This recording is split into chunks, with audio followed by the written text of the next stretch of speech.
ꯑꯍꯟ ꯑꯣꯏꯔꯁꯨ ꯌꯥꯝ ꯅꯨꯡꯉꯥꯏꯅ ꯁꯥꯟꯅꯔꯦ ꯑꯗꯨ ꯏꯁꯤꯡꯗ.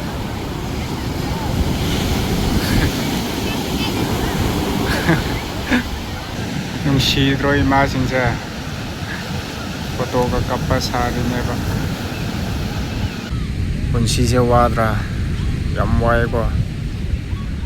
ꯄꯨꯟꯁꯤꯁꯦ ꯌꯥꯝ ꯋꯥꯕꯅꯦ.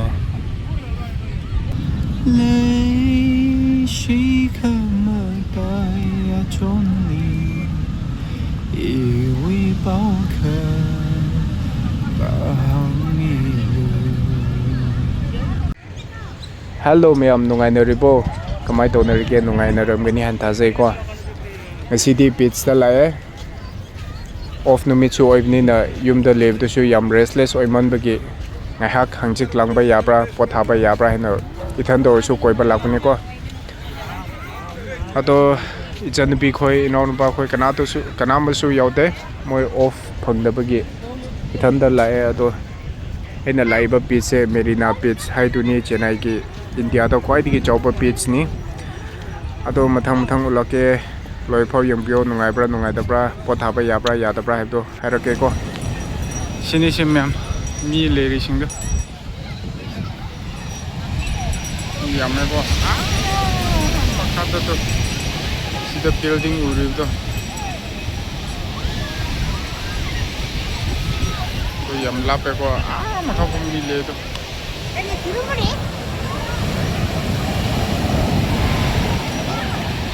ꯉꯥꯏꯍꯥꯛ ꯍꯪꯆꯤꯠ ꯂꯥꯡꯒꯦ ꯍꯥꯏꯅ ꯂꯥꯛꯄꯁꯤꯗꯤ ꯃꯤ ꯆꯤꯟꯃꯟꯗꯅ ꯂꯩꯐꯝ ꯈꯪꯗꯧꯔꯤ.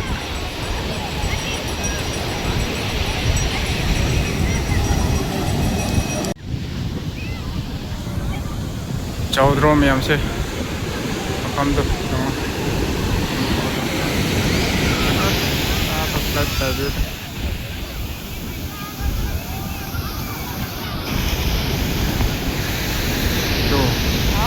ꯕꯤꯜꯗꯤꯡ ꯎꯔꯤꯕꯗꯣ ꯌꯧꯅꯦꯕ. ꯃꯤꯗꯨ ꯌꯦꯡꯉꯣꯗꯣ. ꯁꯤ ꯌꯦꯡꯕ ꯀꯥꯟꯗ ꯅꯛꯅ ꯎꯕ ꯋꯥꯅꯦꯀꯣ. ꯀꯤꯂꯣꯃꯤꯇꯔ 16ꯗ ꯀꯌꯥꯔ ꯁꯨꯕꯅꯤ ꯁꯤꯒꯤ ꯁꯥꯡꯕ ꯂꯝꯕꯤꯁꯦ.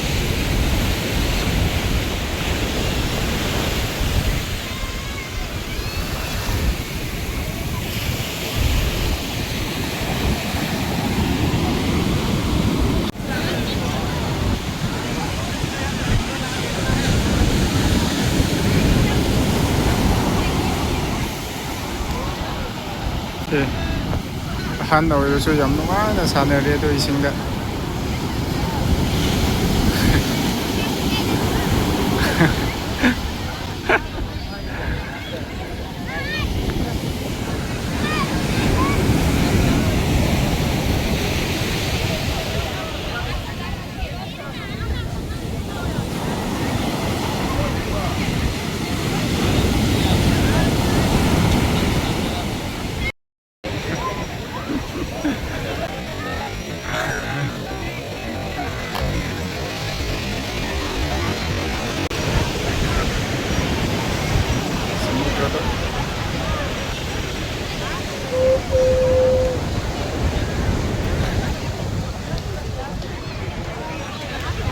Alone but happy. ꯅꯨꯡꯁꯤꯗ꯭ꯔꯣ ꯏꯃꯥꯁꯤꯡꯁꯦ ꯐꯣꯇꯣꯒ ꯀꯞꯄ ꯁꯥꯔꯤꯅꯦꯕ. ꯅꯨꯡꯁꯤꯌꯦꯀꯣ.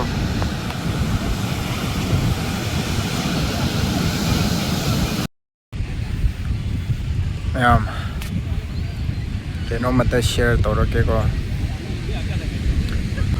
ꯄꯨꯟꯁꯤꯁꯦ ꯋꯥꯗ꯭ꯔꯥ? ꯌꯥꯝ ꯋꯥꯏꯀꯣ. ꯄꯨꯟꯁꯤꯁꯦ ꯌꯥꯝ ꯋꯥꯕꯅꯦ. ꯃꯄꯥꯟ ꯂꯝꯗ ꯂꯩꯔꯒ ꯄꯩꯁా ꯇꯥꯜꯂꯒ ꯂꯩꯕꯁꯦ ꯌꯥꯝ ꯋꯥꯏꯀꯣ. ꯊꯕꯛꯀꯤ ꯄ꯭ꯔꯦꯁꯔ ꯂꯩꯔꯛꯀꯅꯤ.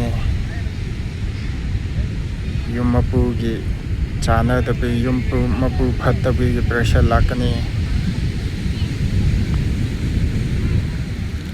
ꯃꯔꯨꯞ ꯃꯄꯥꯡꯁꯤꯡꯒꯤ pressure ꯂꯥꯛꯀꯅꯤꯀꯣ.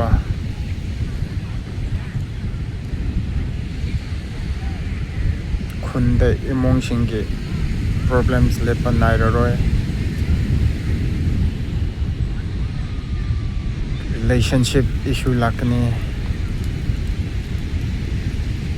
issue after problems ke problem ngakta ne ko punsi se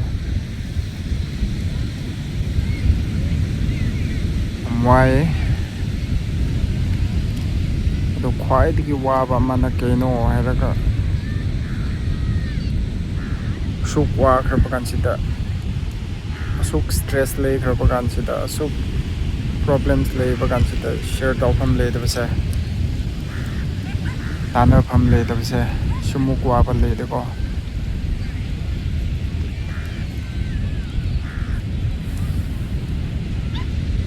ado punsi hai se sini upa hati wakhan pikpa yate wakhan jaw to ne nongma hingba punsi ni nongma lakpa punsi ni nongma natrade nongma di si do le rab ne ko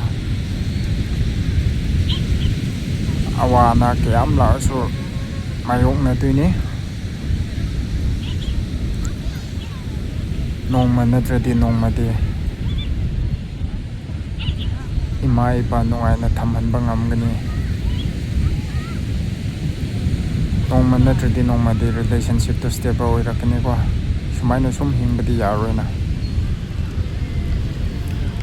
ado punsi daga sumaina ga yaurakpa ka lebro wa khraba matamda tana phamle thaba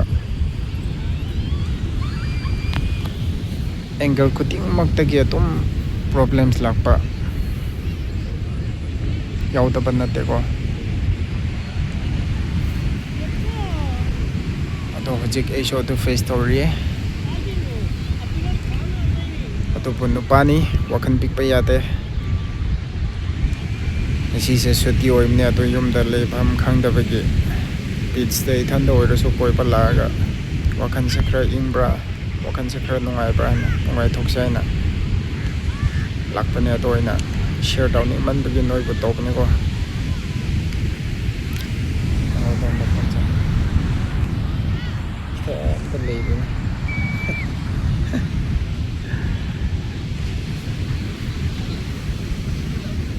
wakhan pikpa yate to ayamba mapan lamda lebising ina khanbada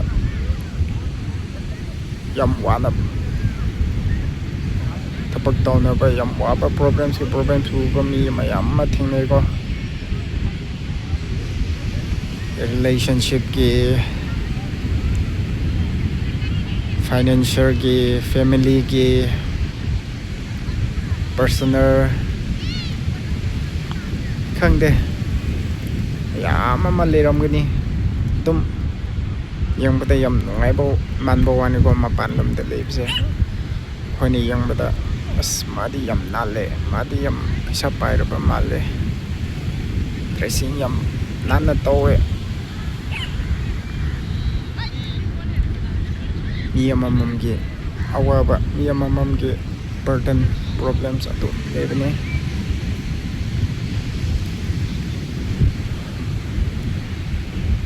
ado ina haning isina wakhan pikano wakhan chawthok patam si nongma sidau lerba punsini nongma lakpa punsini nongaina hingdo problem haibsidi akhoi hinglingai loiba naira roi ko tuna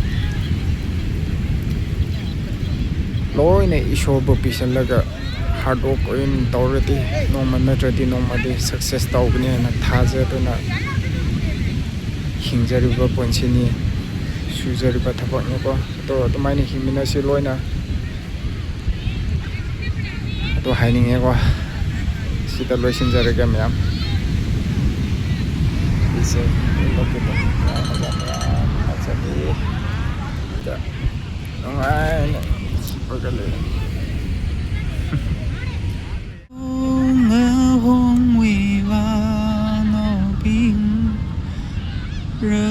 cái phun mơ can đời yong ba lấy suy khờ mơ tai chốn ni yêu bao khờ